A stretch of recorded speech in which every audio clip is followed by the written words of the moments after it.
여러분은 사람을 볼 때 좋은 사람인지 나쁜 사람인지 정확히 구별할 수 있나요? 살다 보면은 정말 많은 사람을 만납니다. 하지만 그 중에 끝까지 믿을 수 있는 사람은 생각보다 많지 않습니다. 처음엔 너무 친절하고 다정하던 사람이 시간이 지나면 전혀 다른 얼굴을 보일 때 그제야 깨닫습니다. 아, 내가 속았구나.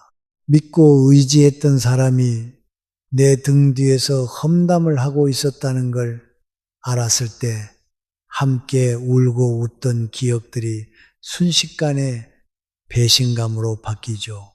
그리고 내가 힘들어 쓰러졌을 때 정작 그 사람은 단 한 통의 연락조차 없을 때 그제야 알게 됩니다. 그 사람의 마음은 처음부터 내 옆에 있지 않았다는 걸.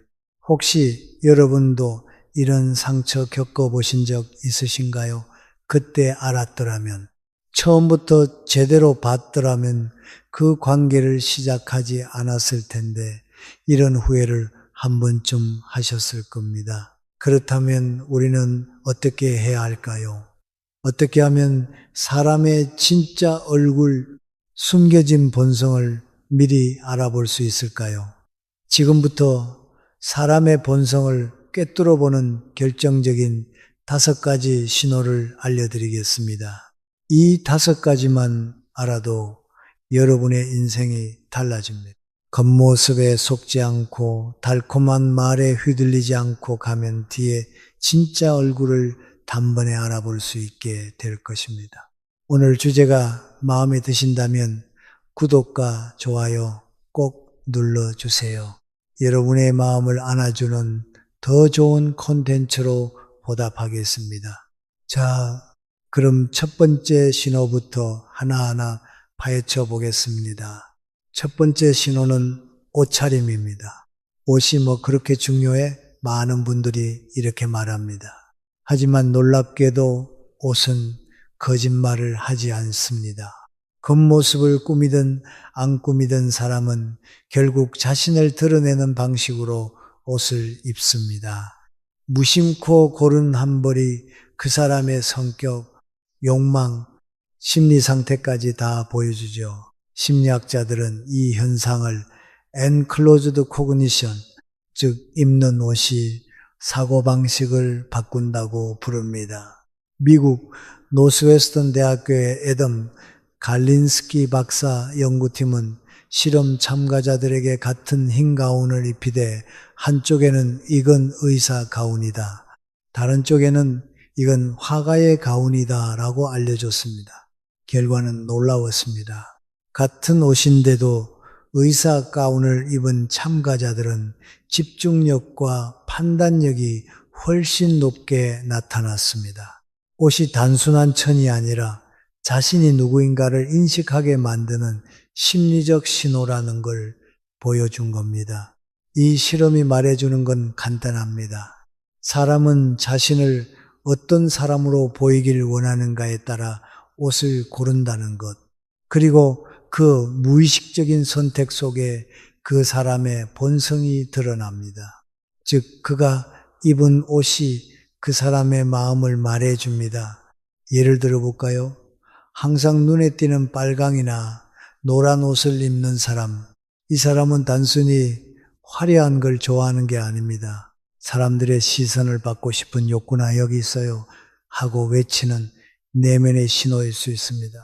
반대로 늘 회색, 검정 같은 무채색만 입는 사람은 자신을 드러내기보다 감추려는 경향이 있습니다. 조용하고 신중한 사람일 수도 있지만 한편으로는 자신을 보호하려는 방어 심리일 수도 있죠. 또 있습니다. 늘 옷에 주름 하나, 얼룩 하나 없이 단정한 사람. 이건 단순히 깔끔한 게 아니라 통제욕과 완벽주의의 신호일 때가 많습니다.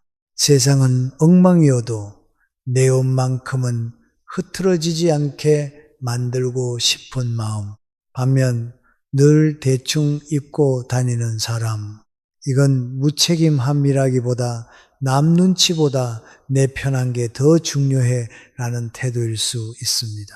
즉 외부 평가보다 자기 기준이 확고한 유형이죠.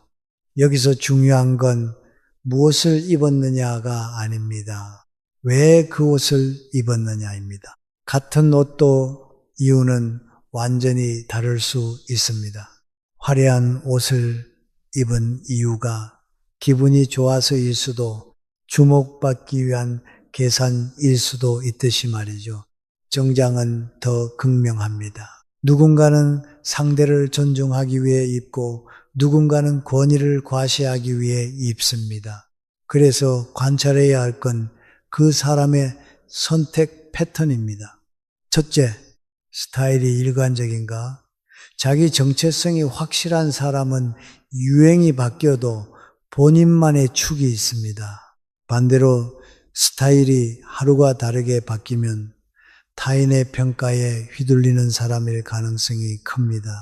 둘째, 만나는 사람에 따라 옷차림이 달라지는가?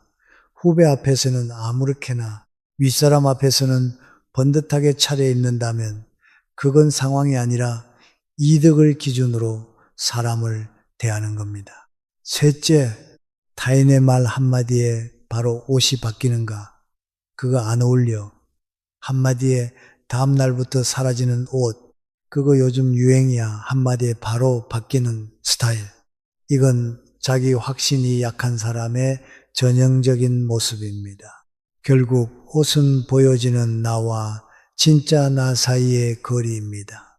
그 거리가 가까운 사람일수록 진실하고 멀수록 꾸밈과 계산이 많습니다. 철학자 롤랑 바르트는 말했죠. 옷은 언어다. 사람은 옷으로 자신을 말한다. 맞습니다. 말은 얼마든지 꾸밀 수 있지만 매일 입는 옷은 무의식이 고릅니다. 이제부터 사람을 볼 때 그 옷이 예쁜가 보다 왜 저걸 골랐을까를 보세요. 그 한 벌의 옷이 그 사람의 본심을 가장 먼저 말해줍니다. 이것이 바로 사람의 본성을 알아보는 첫 번째 신호입니다. 두 번째 신호는 말버릇입니다. 옷차림이 겉모습이라면 말버릇은 그 사람의 속마음이 흘러나오는 창문입니다. 우리는 이렇게 말하죠. 말 한마디에 천냥 빚도 갚는다. 말이 씨가 된다. 그런데 이건 단순한 속담이 아닙니다.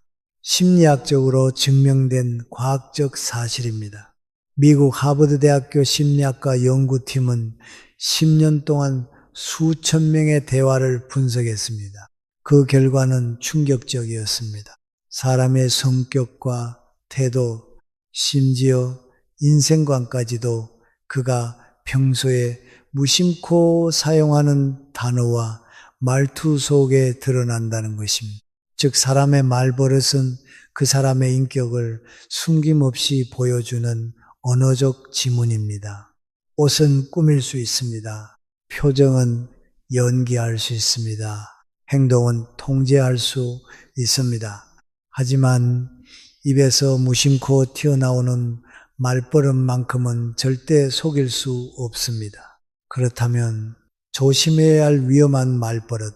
첫 번째는 자기 자랑이 끊이지 않는 사람입니다. 혹시 이런 사람 떠오르시나요? 대화 시작한 지 5분도 안 돼서 이야기의 중심이 나로 바뀝니다. 아, 그거 나도 해봤어. 내가 그때 말이야. 나 그 분야 전문가야. 상대가 좋은 소식을 전하면 그 정도야. 나는 그보다 더 했어. 상대가 힘들다 하면 나는 더 어려운 일도 견뎌. 결국 모든 대화가 나의 무용담으로 끝납니다. 사회심리학자 마크 레어리 박사는 30년 동안 이런 사람들을 추적했습니다. 그가 내린 결론은 단 하나였습니다. 자기 자랑이 많은 사람일수록 속은 불안하고 자신감이 부족하다. 진짜 강한 사람은 자랑하지 않습니다. 굳이 말하지 않아도 그 사람의 존재가 이미 말하고 있기 때문입니다. 하버드 대학교의 또 다른 실험도 흥미롭습니다. 참가자들에게 다른 사람들과 자유롭게 대화하라고 지시한 뒤 그 대화를 녹음했습니다. 이후 참가자들이 얼마나 자기 자신에 대해 이야기했는지 분석했죠. 결과는 예상과 달랐습니다. 자기 이야기를 많이 한 사람일수록 도파민 분비 영역인 뇌의 쾌락, 중추가 강하게 활성화된 것입니다. 즉, 자기 얘기를 할 때 뇌는 마치 돈을 벌거나 음식을 먹을 때처럼 쾌감을 느낀다는 겁니다. 그래서 이런 사람은 자기 이야기 중독자입니다. 당신의 이야기를 듣는 척하지만 사실은 다음에 무슨 말을 할지 계산하고 있습니다. 처음엔 유능해 보입니다. 자신감 있고 리더십 있어 보이죠. 하지만 시간이 지나면 결국 모든 공을 자기가 가져가고 당신의 노력을 자기 성과로 둔갑시킵니다. 이 사람에게 중요한 건 우리가 아닙니다. 항상 나입니다. 두 번째 위험한 말버릇은 남의 말을 끊는 습관입니다. 아, 그건 내가 알아. 잠깐만, 그거 다르게 봐야 해. 아니, 그건 말이야. 당신이 말을 다 끝내지도 않았는데 갑자기 끼어들어 자기 말부터 하는 사람 한 번쯤은 만나 보셨을 겁니다. 대화는 캐치볼입니다. 서로 주고받으며 흐름을 만드는 거죠. 하지만 이런 사람은 공을 독점합니다. 던지지도 받지도 않습니다. 그냥 계속 자기만 던집니다.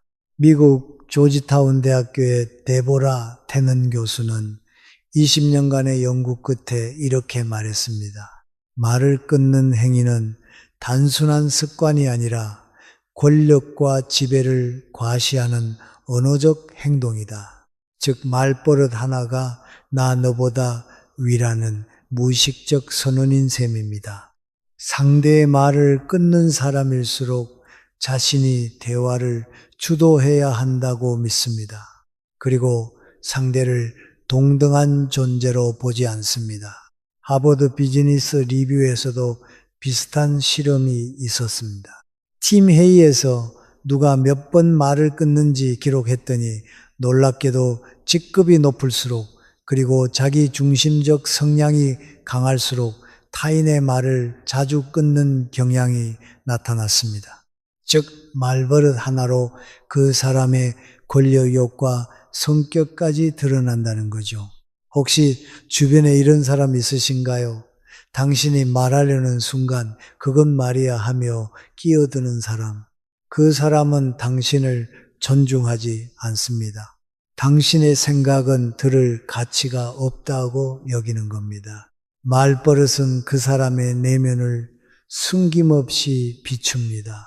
습관처럼 튀어나오는 한마디 속에 그 사람의 성격, 불안, 욕망이 다 들어있습니다. 누군가와 대화할 때 말투를 유심히 들어보세요. 그가 어떤 단어를 자주 쓰는지, 누구의 말을 자주 끊는지, 그리고 어떤 순간에 나를 내세우는지, 그게 바로 그 사람의 본성을 읽는 두 번째 신호입니다. 세 번째 신호는 겸손입니다. 겸손이라니 의외죠. 보통 우리는 겸손을 미덕이라고 배웠습니다. 겸손한 사람은 신뢰가 가고 교만한 사람은 피해야 한다고 말이죠. 그런데 세상에는 진짜 겸손한 사람과 겸손한 척하는 사람이 있습니다. 겉으로 보기엔 비슷하지만 속은 완전히 다릅니다. 스탠퍼드 대학교 심리학과 연구팀은 겸손한 말투에 숨겨진 진짜 심리를 분석했습니다. 참가자들에게 자기소개를 하게 한 뒤 자신을 어떻게 표현했는가를 정밀 분석했죠. 놀라운 결과가 나왔습니다. 겸손한 척을 하는 사람일수록 칭찬에 더 민감하고 자신이 평가받는 순간을 더 즐긴다는 겁니다. 즉 저는 별거 아닌데요. 운이 좋았을 뿐이에요. 아, 저는 아직 멀었어요. 이런 말들은 진짜 겸손이 아니라 칭찬을 더 받기 위한 전략적 겸손일 수 있습니다. 이걸 심리학에서는 겸손 마케팅이라고 부릅니다. 대표적인 예가 이런 겁니다. 아, 요즘 너무 바빠서 힘들어요. 인터뷰랑 강연 요청이 너무 많네요. 제가 요리를 너무 못했어요. 근데 또 가족들이 맛있다고 하네요. 겸손한 척 하면서 실제로는 자랑을 흘리고 있는 겁니다. 미국 하버드 대학교의 에이미 커디 교수는 이런 가짜 겸손을 하는 사람들의 공통점을 한 단어로 정리했습니다. 불안, 자신감이 없기 때문에 겉으로는 자신을 낮추지만 속으로는 인정과 칭찬을 갈망합니다. 그래서 칭찬을 들으면 아니에요 하면서도 눈빛은 반짝입니다. 입꼬리는 미세하게 올라갑니다. 더 듣고 싶다는 무의식의 신호죠. 반면 진짜 겸손한 사람은 다릅니다. 칭찬을 들으면 감사합니다. 한마디로 끝냅니다. 불필요한 부정을 하지 않습니다. 스스로의 가치를 이미 알고 있기 때문입니다. 진짜 겸손은 자신을 깎아내리는 말이 아니라 상대를 존중하는 태도에서 나옵니다. 영국 옥스퍼드 대학교의 행동경제학 실험에서도 비슷한 결과가 나왔습니다. 참가자들에게 칭찬을 받았을 때의 반응을 비교했더니 아니에요. 저는 못해요 라고 부정하는 사람보다 감사합니다. 당신 덕분이에요 라고 답한 사람이 오히려 더 겸손하고 매력적으로 평가됐습니다. 즉, 진짜 겸손은 부정이 아니라 인정에서 나온다는 겁니다. 스스로의 능력을 부정하지 않고 타인의 공을 함께 인정할 줄 아는 태도, 그게 바로 성숙한 겸손입니다. 겸손한 척하는 사람의 특징은 명확합니다. 하나, 칭찬을 거부하면서도 계속 기다립니다. 둘, 자신을 낮추는 말 뒤에는 반드시 자랑이 숨어 있습니다. 셋, 상대가 자신을 칭찬하지 않으면 서운해합니다. 넷, 겸손을 이용해 분위기를 통제하려 합니다. 이들은 겸손이 아니라 조종을 합니다. 상대의 반응을 유도하고 칭찬을 스스로 끌어내려 합니다. 진짜 겸손은 조용합니다. 티내지 않습니다. 칭찬이 없어도 흔들리지 않습니다. 가짜 겸손은 시끄럽습니다. 부정 속에 욕망이 숨어 있습니다. 자신을 낮추는 척하며 속으로는 더 높이 보이길 원합니다. 철학자 쇼펜하우어는 이렇게 말했습니다. 겸손은 위대한 사람의 의무다. 진짜 겸손은 자기 자신을 정확히 아는 사람에게서 나옵니다. 그래서 자신을 낮출 수도 있고 다른 사람을 높일 수도 있는 겁니다. 가짜 겸손은 자기 자신을 모르는 사람에게서 나옵니다. 그래서 남의 칭찬에 흔들리고 평가에 목매게 되는 겁니다. 이제부터 사람을 볼 때 겉으로만 겸손한 사람에게 속지 마세요. 저는 별거 아니에요. 그 말 뒤에 숨은 의도를 보세요. 그 말이 정말 자기 절제의 표현인지 아니면 칭찬을 더 받고 싶다는 유혹의 언어인지. 진짜 겸손은 말이 적고 가짜 겸손은 말이 깁니다.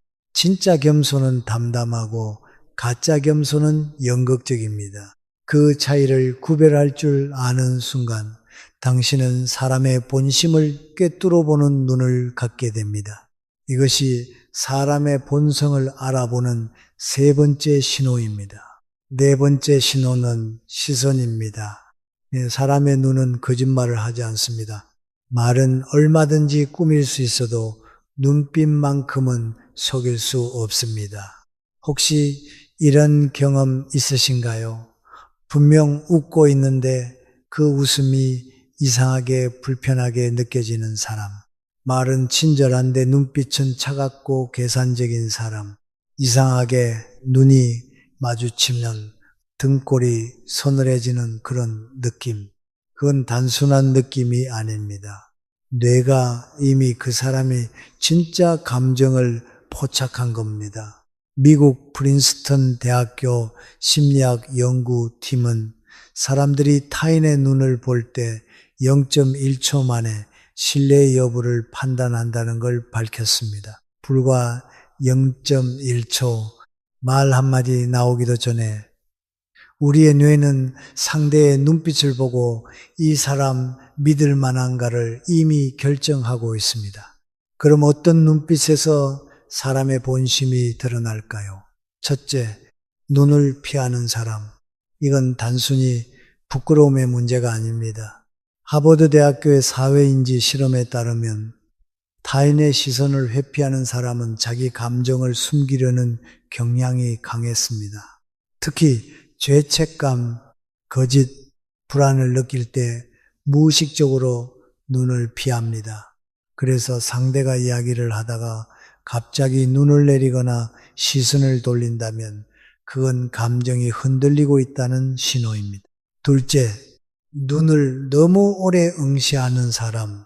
눈을 피하는 것도 나쁘지만 계속 눈을 바라보는 건 좋은 거 아니야. 그렇게 생각하기 쉽지만 아닙니다. 스페인 마드리드 대학교의 행동심리 실험에서 시선을 과하게 유지하는 사람은 상대에게 심리적 압박감을 주려는 경향이 있었습니다. 즉, 눈으로 지배하려는 사람. 이런 사람은 대화 중에도 시선을 무기처럼 사용합니다. 상대를 불안하게 만들고 우위에 있다는 인상을 심어줍니다. 셋째, 웃고 있는데 눈이 웃지 않는 사람. 이건 심리학에서 뒤샌더 미소라고 부릅니다. 진짜 웃음은 입꼬리뿐 아니라 눈 주변 근육까지 함께 움직입니다. 하지만 가짜 웃음은 다릅니다. 입만 웃고 눈은 그대로입니다. 즉, 표정은 친절하지만 감정은 따로인 사람. 이런 사람은 감정을 감추거나 조종하는데 능숙한 유형입니다. 흥미로운 실험도 있습니다. 캘리포니아 대학교의 연구진은 피험자들에게 정직하게 대답하라는 조건과 거짓말을 해도 된다는 조건을 각각 주었습니다. 그 후 미세 표정 분석 장비로 관찰한 결과 거짓말을 할 때 사람들의 눈동자가 미세하게 흔들리고 눈 깜빡임 횟수가 증가했습니다. 눈은 신체 중에서도 가장 즉각적으로 감정에 반응하는 부위이기 때문입니다. 즉, 입은 거짓말을 할 수 있어도 눈은 순간적으로 진실을 고백합니다. 그렇다면 실전에서 사람의 눈을 어떻게 읽을 수 있을까요? 대화 중 시선을 자주 피하는가? 감정적으로 불안하거나 무언가 숨기고 있을 가능성? 눈을 과하게 응시하는가? 권력욕이 강하거나 상대를 통제하려는 심리? 눈이 웃지 않는가?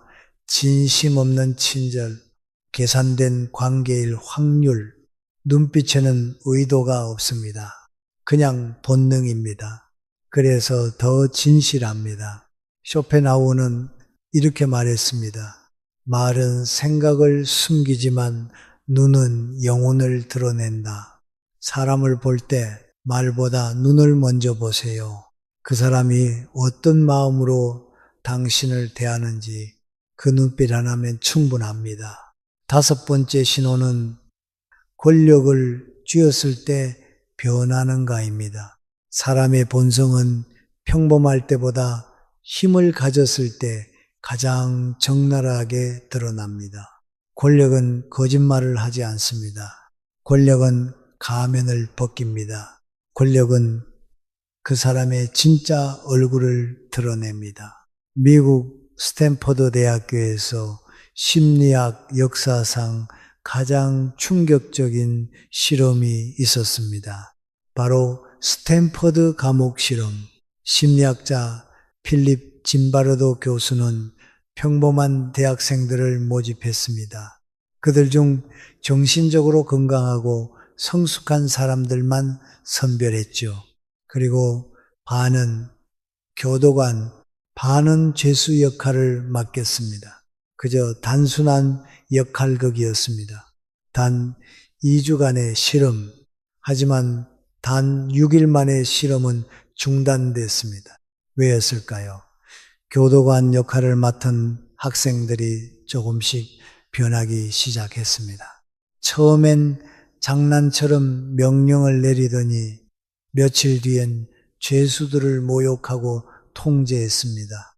폭언이 나오고 심지어 폭행까지 일어났습니다. 평범하던 대학생들이 단 몇 시간 만에 권력에 취한 겁니다. 조금의 힘만 주었을 뿐인데 그들의 말투가 달라지고 눈빛이 달라지고 인간성이 완전히 바뀌어 버린 것입니다. 짐바르도 교수는 실험을 멈추며 이렇게 말했습니다. 권력은 인간의 본성을 드러내는 가장 잔인한 거울이다. 그렇다면 이건 단지 실험실 이야기일까요? 아닙니다. 우리 일상에서도 똑같이 벌어집니다. 첫째, 직급이 오르자 변하는 사람. 병사원일 때는 누구보다 다정했습니다. 같이 밥 먹고 웃고 고민도 나누던 사람이었죠. 그런데 팀장이 되자 말투가 달라집니다. 이거 해. 저거 당장 처리해. 예전엔 부탁이었는데 이젠 명령입니다. 조금의 권한을 쥐는 순간 동료는 부하가 되고 대화는 지시가 됩니다. 이런 사람은 원래 착한 게 아니었습니다. 힘이 없어서 착한 척 했을 뿐입니다. 진짜 본성은 권력을 잡았을 때 드러납니다. 둘째, 돈을 쥐자 변하는 사람. 함께 힘들 때는 같이 급하면 나누던 친구였습니다. 우리 언젠가 잘 되자 하던 사람이었죠. 그런데 돈을 벌고 나자 말투가 달라집니다. 요즘 바빠서 너는 아직 모를 거야.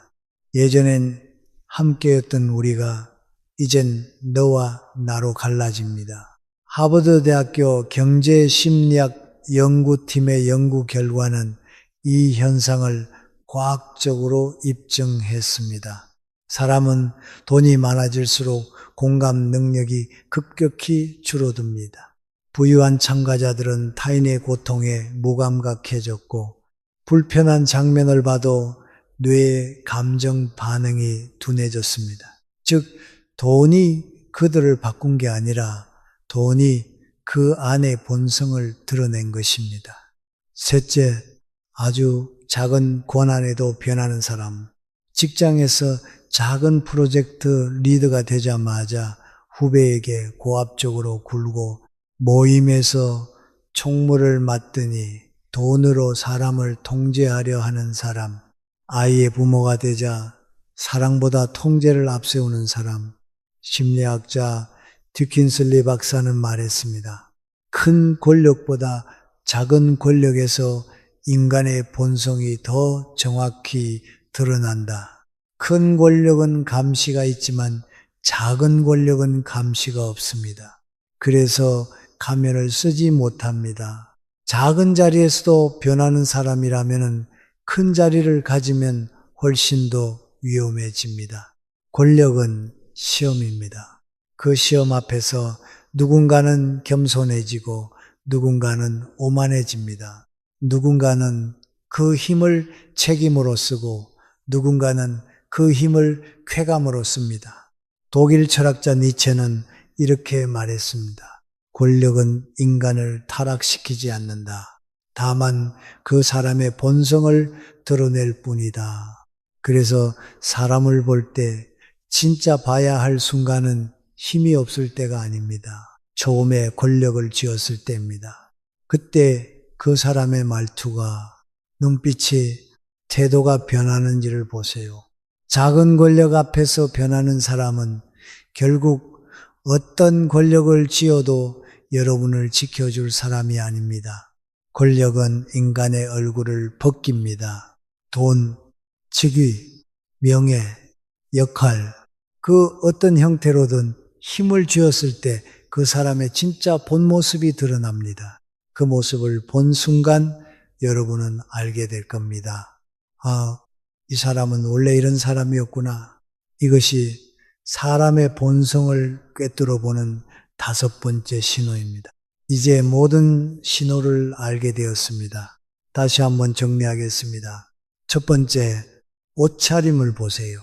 그 사람이 왜 그런 옷을 입었는지 그 선택 뒤에 숨은 심리를 읽으세요. 두 번째, 말버릇을 들으세요. 무의식적으로 튀어나오는 말에서 진짜 본성이 드러납니다. 세 번째, 권력을 쥐었을 때를 보세요. 작은 힘만 가져도 변하는 사람은 더 큰 힘을 가지면 위험합니다.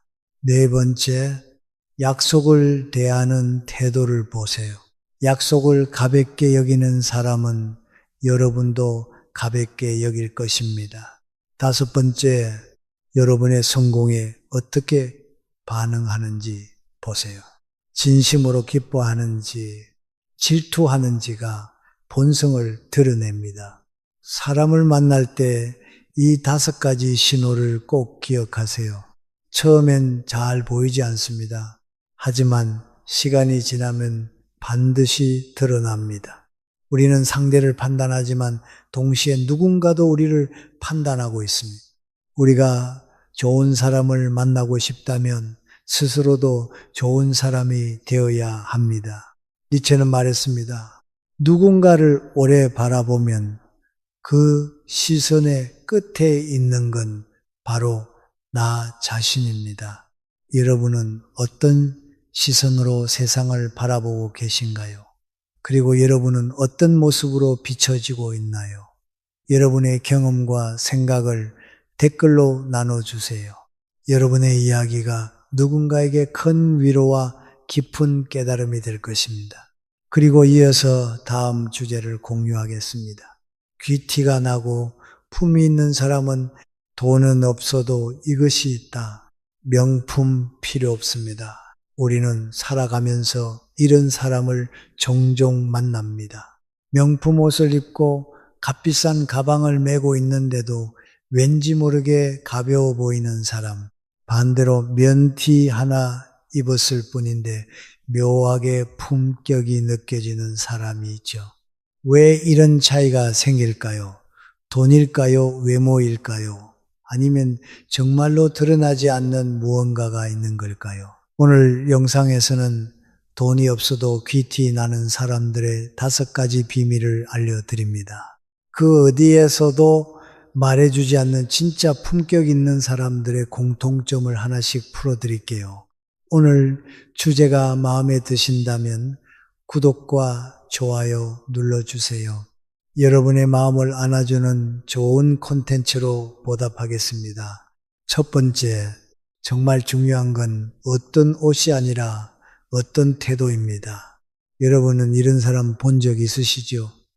딱히 멋부린 것 같지는 않은데 그 사람 옆에만 있어도 괜히 자세가 바르게 되는 사람. 무슨 향수를 쓴 것도 아닌데 말없이 앉아있는 모습만으로도 품격이 느껴지는 사람. 그게 바로 진짜 귀티입니다. 명품을 걸쳐서 나는 게 아니라 살아온 태도에서 자연스럽게 스며 나오는 향기. 반대로 온몸에 명품을 휘감고 크게 웃고 유쾌한 척 하는데도 이상하게 산티가 느껴지는 사람도 있지 않나요? 왜 이런 차이가 생길까요? 귀티는 겉이 아니라 축적된 태도에서 나옵니다. 그 사람의 눈빛, 말투, 앉는 자세, 손의 움직임, 말의 속도까지 말하지 않아도 드러나는 그 사람의 결이 귀티를 결정합니다. 미국 심리학자 알렉스 박사의 실험에 따르면 첫 인상에서 느끼는 인상의 60% 이상이 말의 내용이 아니라 비언어적 태도에서 결정된다고 합니다. 즉, 귀티는 말이 아니라 말하기 전부터 이미 드러나는 겁니다. 귀티 있는 사람은요, 말을 끊지 않고 끝까지 마무리합니다. 그러니까 뭐 아시잖아요. 이런 식으로 흐리는 게 아니라 저는 이렇게 생각해요. 그 부분은 조심스럽게 받아들였습니다. 자신의 말을 책임지는 말투, 그 말투에서 인생이 느껴집니다. 로마의 철학자 키케로는 이렇게 말했습니다. 말은 그 사람의 내면이 걷는 발자국이다. 그리고 말보다 더 중요한 건 몸의 태도입니다. 허리를 곧게 세우고 조용히 앉아있는 사람에겐 눈을 마주치기만 해도 묵직한 신뢰가 느껴집니다. 반대로 말하면서 손을 크게 휘두르거나 앉자마자 다리를 떠는 사람에겐 그 불안이 그대로 전달되죠. 사람은 절대 말로만 자기 자신을 설명하지 못합니다.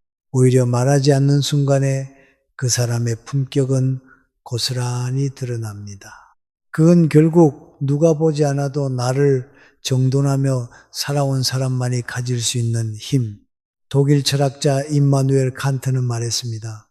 인간의 품성은 그가 혼자 있을 때 무엇을 하는가에 의해 드러난다. 귀티는 입는 게 아닙니다. 있는 척 한다고 따라올 수 있는 것도 아닙니다. 그건 조용한 순간에 드러나는 태도, 삶을 대하는 방식, 그리고 말하지 않아도 풍기는 자신감에서 만들어지는 겁니다. 두 번째, 귀티는 얼굴이 아니라 몸에서 먼저 드러납니다. 우리는 흔히 귀티는 얼굴 생김새나 옷차림에서 나온다고 생각합니다. 하지만 진짜 귀티는 몸에서 말없이 흐르는 에너지에서 먼저 느껴집니다. 말 한마디 하지 않아도 건강한 사람은 앉아있는 뒷모습, 걸을 때의 탄력, 움직임의 리듬에서 묵직한 안정감을 풍깁니다. 반대로 겉모습은 멀쩡해 보여도 움직임이 둔하고 기력이 빠져 보이는 사람은 어딘가 무너져 보이고 자신감이 없어 보입니다. 그 차이는 바로 몸을 얼마나 잘 관리하며 살아왔느냐입니다.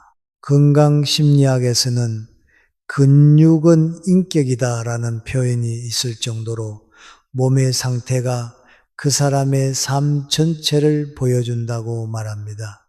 특히 허벅지 근육과 기립근 이 두 가지는 단순히 움직임의 중심이 아니라 자기 관리를 했는지 안 했는지를 그대로 보여주는 부위입니다. 하버드 에이징 스터디에 따르면 노년기 삶의 만족도와 가장 관련 있는 지표는 허벅지 근육량이라고 합니다. 허벅지가 단단한 사람일수록 움직임이 안정적이고 그 안정감이 곧 신뢰와 품격으로 전달된다는 거죠. 한양대 유영만 교수는 이렇게 말합니다. 재테크는 망할 수 있어도 근테크는 망하지 않는다. 몸을 위해 시간을 쓰고 규칙적으로 나를 다듬는 사람, 그 사람에겐 설명하지 않아도 느껴지는 무게감이 생깁니다. 예를 들어 어떤 사람이 들어올 때 조용히 가볍게 걷는데도 시선이 가는 경우 그건 그 사람이 좋은 운동화를 신었기 때문이 아니라 몸의 중심이 잘 잡혀 있기 때문입니다. 그 중심감이 그 사람을 단단하게 있어 보이게 만듭니다. 귀티는 결국 몸이 보여주는 자기 존중감입니다. 몸을 가꾼다는 건 나는 나를 소홀히 대하지 않는다는 가장 분명한 태도이기도 하죠. 그리고 그 태도는 표정, 걸음걸이, 말투, 모든 것에 스며듭니다. 누구는 말로 자신을 꾸미고 누구는 브랜드로 자신을 포장하지만 귀티 나는 사람은 몸으로 삶을 증명합니다. 세 번째, 여유 있는 사람만이 풍길 수 있는 기쁨이 있습니다. 한 사람을 보면 알 수 있습니다. 그 사람은 시간에 쫓기며 사는 사람인지 아니면 시간을 품고 사는 사람인지 진짜 귀티는 바로 이 차이에서 나옵니다. 단정하게 정리된 옷차림, 여유로운 말의 속도, 상대가 말할 때 끼어들지 않는 태도, 이건 그 사람이 시간을 어떻게 쓰고 있는지 그대로 보여줍니다. 우리가 저 사람은 뭔가 있어 보인다고 느끼는 순간은 화려하게 꾸몄을 때가 아니라 그 사람이 시간에 쫓기지 않을 때입니다. 여유는 결국 존재감의 밀도입니다. 시간의 여유를 가진 사람은 먼저 도착해도 조급하지 않고 대화가 잠시 끊겨도 불안해하지 않습니다. 그 침묵조차 품격으로 채워집니다. 오랫동안 강연을 해오신 분이 계십니다. 지방 강연이 있을 땐 꼭 2시간 먼저 도착한다고 하셨죠? 그 이유를 이렇게 말해 주셨습니다. 허둥대기 싫어서요. 그 몇 시간을 미리 확보하면 그날의 말투와 얼굴이 달라지거든요. 이건 단순한 시간 관리가 아닙니다. 자기 자신을 대하는 태도의 총합입니다. 그리고 이 여유는 시간이 많아서 생기는 게 아닙니다. 돈이 많다고 해서 자동으로 생기는 것도 아닙니다. 진짜 귀티 있는 사람은 바쁠수록 천천히 움직입니다. 할 말이 많아도 조용히 듣습니다. 누구보다 시간이 귀하지만 그 시간을 남에게도 기꺼이 나눌 줄 압니다. 그게 바로 내면이 단단한 사람의 시간 태도입니다. 반대로 늘 바쁘고 늘 늦고 항상 누군가와 약속을 겹치게 잡고 죄송해요. 잠깐만요. 제가 정신이 없어서 이런 말이 습관이 된 사람에겐 귀티는커녕 신뢰도 쌓이지 않습니다. 심지어 아무리 명품을 걸쳐도 그 태도에서 이미 가벼움이 먼저 느껴지게 됩니다. 진짜 귀티는요, 시간을 지배할 줄 아는 사람에게서 흐릅니다. 시계를 보지 않아도 언제 움직여야 할지 아는 사람, 말을 아껴도 언제 말을 꺼내야 할지 아는 사람, 그 사람의 말투, 걸음, 표정, 기다림, 모든 리듬에 단단한 여유가 배어 있습니다. 그 여유는 우아함을 만들고 그 우아함이 바로 귀티가 됩니다. 네 번째 귀티는 결국 관계에서 판가름 납니다. 어떤 사람은 처음 봤을 땐 괜찮아 보였는데 말 몇 마디 나누고 나면 마음이 서늘해집니다. 반대로 말수도 많지 않고 조용한데 만날수록 마음이 따뜻해지고 신기하게 자꾸 생각이 납니다. 귀티란 결국 관계에서 남기는 인상입니다. 심리학자 에런의 실험에 따르면 30분간 서로 질문을 주고받은 낯선 두 사람이 놀랍게도 70% 이상 상대에게 호감이 생겼다고 응답했습니다. 그 차이를 만든 건 외모나 스펙이 아니라 자기 얘기만 하지 않고 상대의 감정을 잘 들어주는 태도였습니다. 귀티는 말을 많이 해서 생기는 게 아닙니다.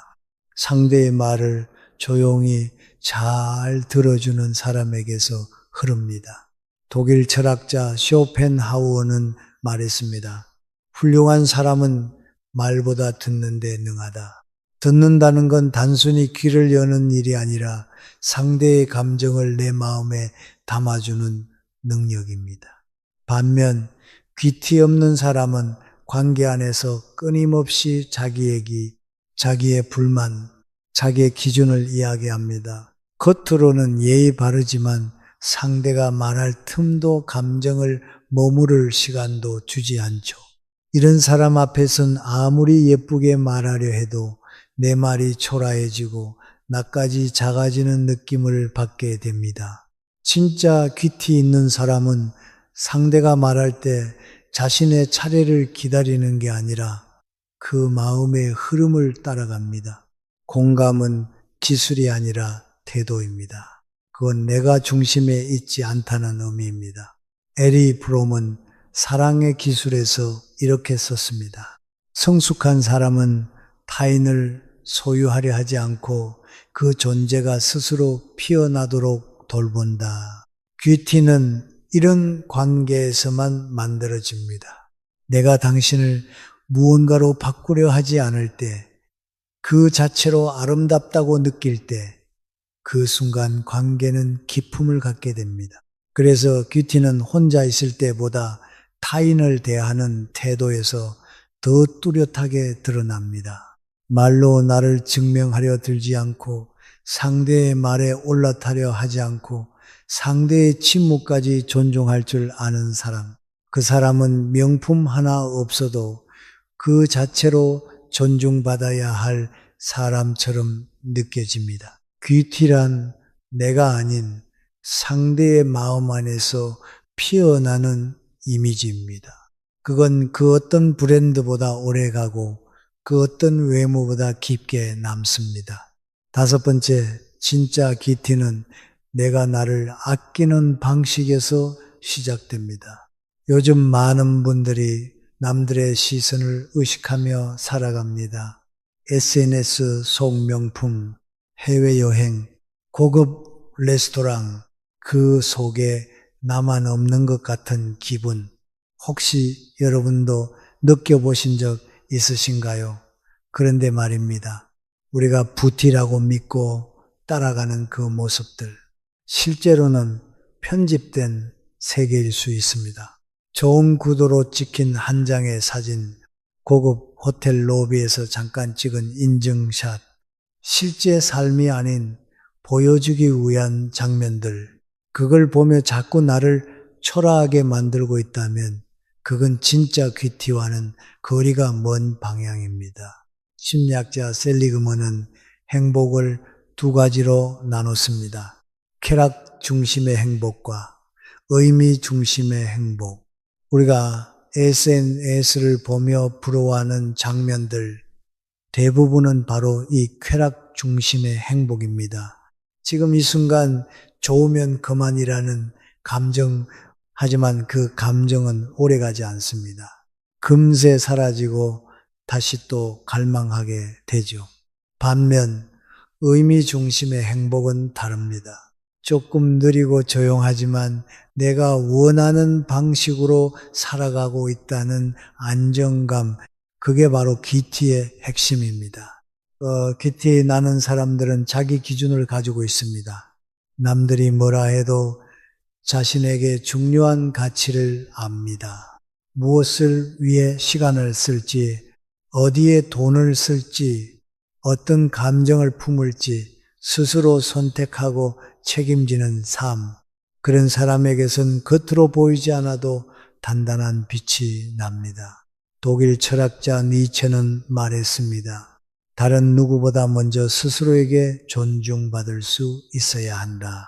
진짜 귀티는 남이 나를 부러워하는 게 아니라 내가 나를 존중하는 마음에서 시작됩니다. 우리가 종종 하는 착각 중 하나가 돈이 많으면 귀티가 난다는 겁니다. 하지만 생각해보면 돈이 많은 사람 중에도 무례하고 촌스럽고 시끄러운 사람은 많습니다. 반대로 가진 것이 많지 않아도 마음을 쓰는 방식, 시간을 아끼는 태도, 그리고 삶을 대하는 철학에서 이 사람은 자기 삶을 잘 갖고 온 사람이구나 하고 느껴질 때가 있습니다. 그게 바로 귀티입니다. 귀티는 결국 누가 나를 어떻게 보는지가 아니라 내가 나를 어떻게 대하고 있는가에서 피어납니다.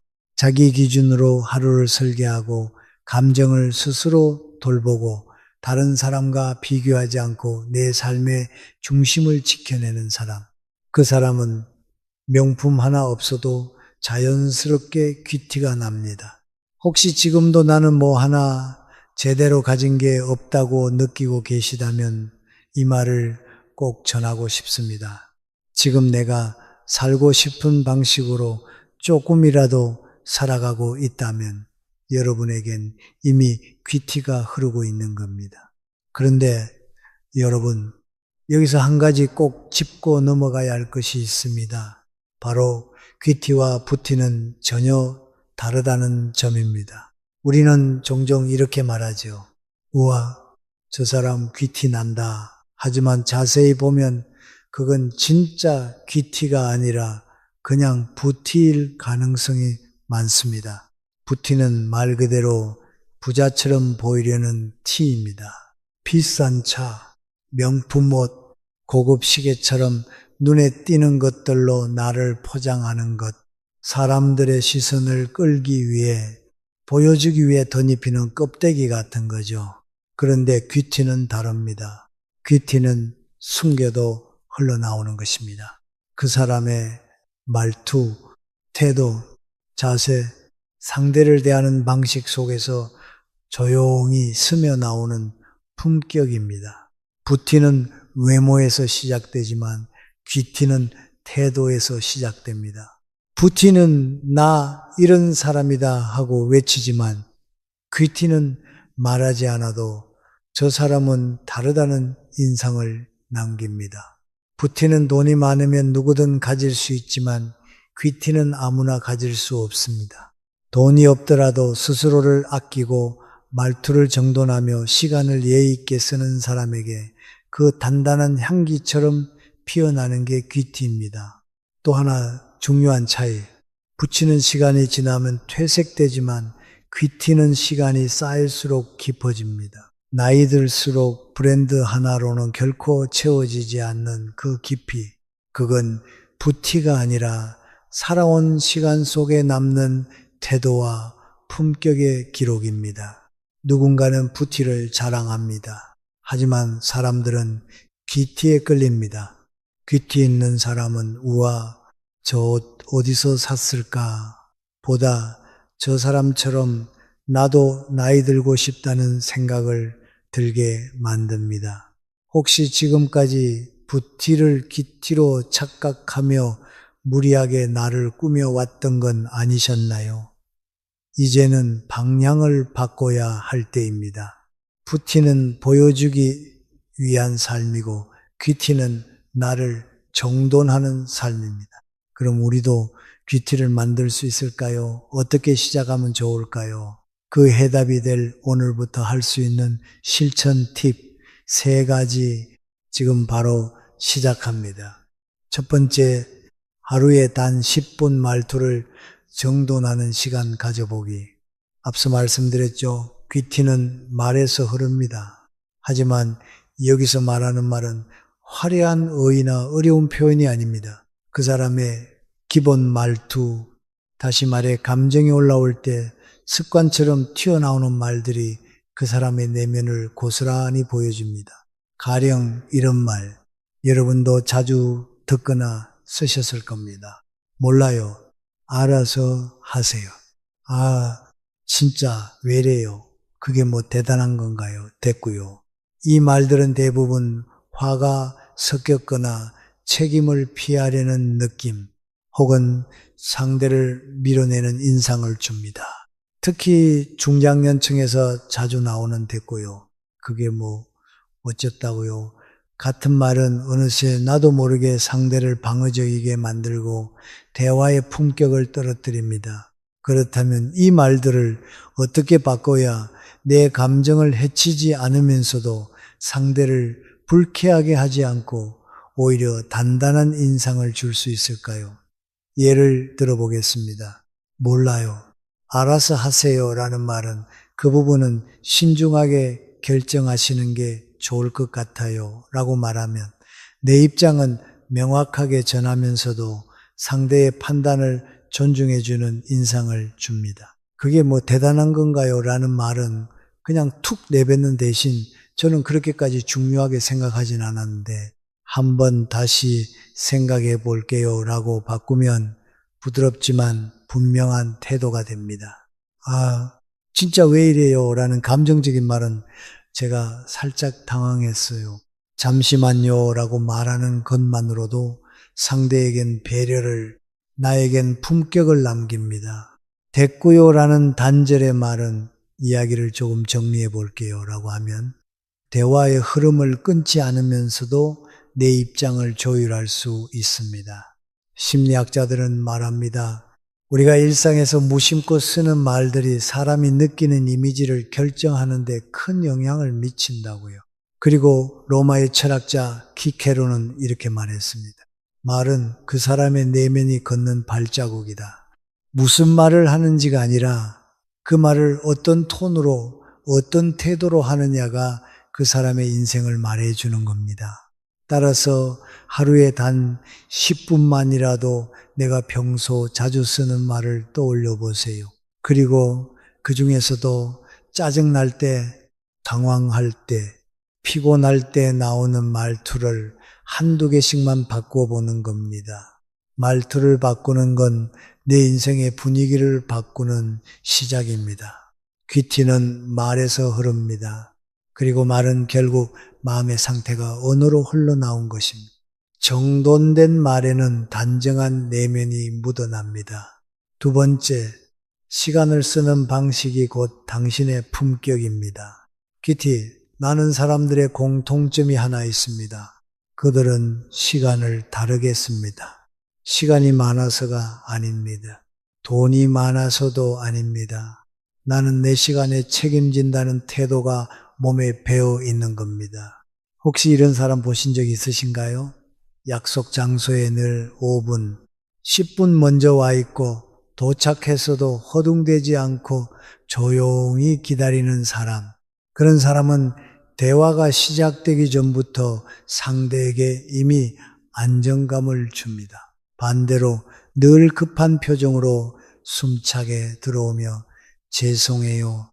차가 막혀서 정신이 없네요.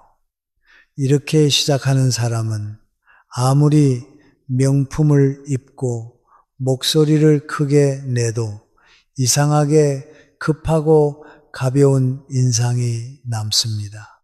귀티는 옷보다 움직임에서 먼저 흐릅니다. 그리고 그 움직임은 시간을 다루는 태도에서 나옵니다. 심리학자 필립 짐바르도는 저서시간 패러독스에서 사람의 시간 감각이 삶 전체에 영향을 미친다고 말했습니다. 특히 시간을 주도하는 사람일수록 타인에게 안정감을 준다고 했죠. 이건 실전에서도 증명됩니다. 강연, 미팅, 소개팅, 가족 모임, 모든 관계에서 늦지 않는 사람, 조급하지 않은 사람이 항상 더 품위 있게 기억됩니다. 시간을 정리한다는 건 내가 삶을 단정하게 쥐고 있다는 표시입니다. 그래서 오늘 제안드립니다. 하루에 단 15분이라도 예상보다 먼저 움직이는 연습을 해보세요. 약속이 오후 2시라면 1시 45분에는 도착해 보는 겁니다. 헐레벌떡 뛰어가는 삶 대신 도착해서 여유롭게 숨을 고르고 주변을 살피는 삶. 그 15분이 당신의 말투를 바꾸고 얼굴 표정을 바꾸고 그리고 무엇보다도 타인이 당신을 기억하는 방식까지 바꿔줍니다. 철학자 라로슈푸코는 말했습니다. 품격은 아무도 보지 않을 때 스스로를 다스리는 태도에서 시작된다. 시간은 누구에게나 똑같이 주어지지만 그 시간을 어떻게 쓰느냐는 전적으로 나의 선택입니다. 그리고 귀티는 바로 그 선택의 반복 속에서 태어납니다. 세 번째, 내 기준을 지키는 연습이 귀티를 만듭니다. 귀티, 나는 사람들은 묘하게 흔들리지 않습니다. 상대가 비싼 걸 자랑해도 주변에서 뭐가 유행이네 떠들어도 자기 자리를 지키는 힘이 있습니다. 왜일까요? 그들은 이미 알고 있습니다. 진짜 멋은 자기 기준을 아는 데서 시작된다는 걸. 반대로 기준이 없는 사람은 늘 흔들립니다. 나도 저거 사야 하나? 나만 너무 초라해 보이는 건 아닐까? 이 정도는 해야 나도 대접받겠지. 그렇게 흔들리다 보면 원하지 않는 사람들과 섞이게 되고 가지도 않을 장소에 불려다니고 하고 싶지 않은 말들을 하고 있게 됩니다. 심리학자 로이 바우마이스터는 자기 통제감이 높은 사람이 삶의 만족도도 대인관계의 질도 훨씬 높다고 말했습니다. 자기 삶의 중심이 있다는 건 곧 자신을 귀하게 여긴다는 증거입니다. 그럼 어떻게 해야 흔들리지 않는 중심을 만들 수 있을까요? 바로 오늘부터 나는 어떤 사람이 되고 싶은가? 이 질문을 스스로에게 던져보는 겁니다. 예를 들어 이런 식입니다. 나는 남들보다 늦더라도 내 말투만큼은 단정했으면 좋겠어. 나는 돈이 많지는 않아도 내 시간은 귀하게 다뤘으면 좋겠어. 나는 다른 사람 흉보는 자리에서는 웃지 않는 사람이 되고 싶어. 이렇게 나만의 기준을 하나씩 정리하다 보면 말이 조용해지고 눈빛이 또렷해지고 결국 태도도 정돈되기 시작합니다. 그런 사람에게서는 화려하진 않아도 단단한 향기가 납니다. 니체는 말했습니다. 그 누구보다 먼저 스스로에게 존경받을 수 있어야 한다. 귀티는 남의 시선이 아닌 내 기준으로 나를 귀하게 여기는 사람에게서만 흐릅니다. 그리고 그 기준은 돈이 없어도 만들 수 있고 경력이 없어도 세울 수 있으며 당장 누가 알아주지 않아도 내 안에서 천천히 깊게 자라납니다. 지금 여러분은 그 기준을 만드는 중입니다. 그게 바로 귀티의 시작입니다. 지금까지 우리가 함께 나눈 5가지 이야기 어떻게 들으셨나요? 명품을 입지 않아도 큰 집에 살지 않아도 화려한 스펙 하나 없어도 그 사람의 말투, 태도, 몸의 중심 그리고 남을 대하는 방식에서 조용히 스며 나오는 진짜 귀티, 그건 단 한순간에 만들어지는 게 아닙니다. 누구에게 잘 보이기 위해 급하게 꾸며낸 것도 아닙니다. 그건 오직 삶을 귀하게 여기는 사람에게만 피어나는 향기입니다.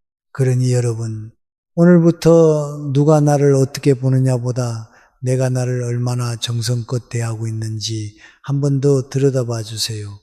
말 한마디를 아끼는 습관, 하루 10분 나를 다듬는 시간, 흔들리지 않는 내 기준 하나, 이 작은 실천들이 쌓이면 어느 날 거울 앞에 내가 훨씬 더 단정하고 훨씬 더 당당해져 있을 겁니다. 그게 바로 돈이 없어도 명품이 없어도 누구나 가질 수 있는 삶의 품격, 귀티입니다.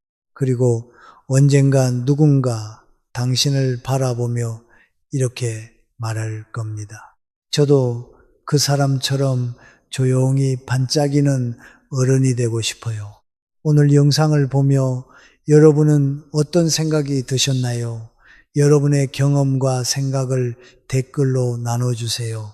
여러분의 이야기가 누군가에게 큰 위로와 깨달음이 될 것입니다. 오늘도 끝까지 시청해 주신 여러분께 깊은 감사를 드립니다. 오늘 영상이 도움이 되셨다면 소중한 분들께 공유해 주시고 구독과 좋아요로 저를 응원해 주세요. 여러분과의 소중한 연결이 저에게 큰 힘이 됩니다. 오늘도 행복한 하루 되세요.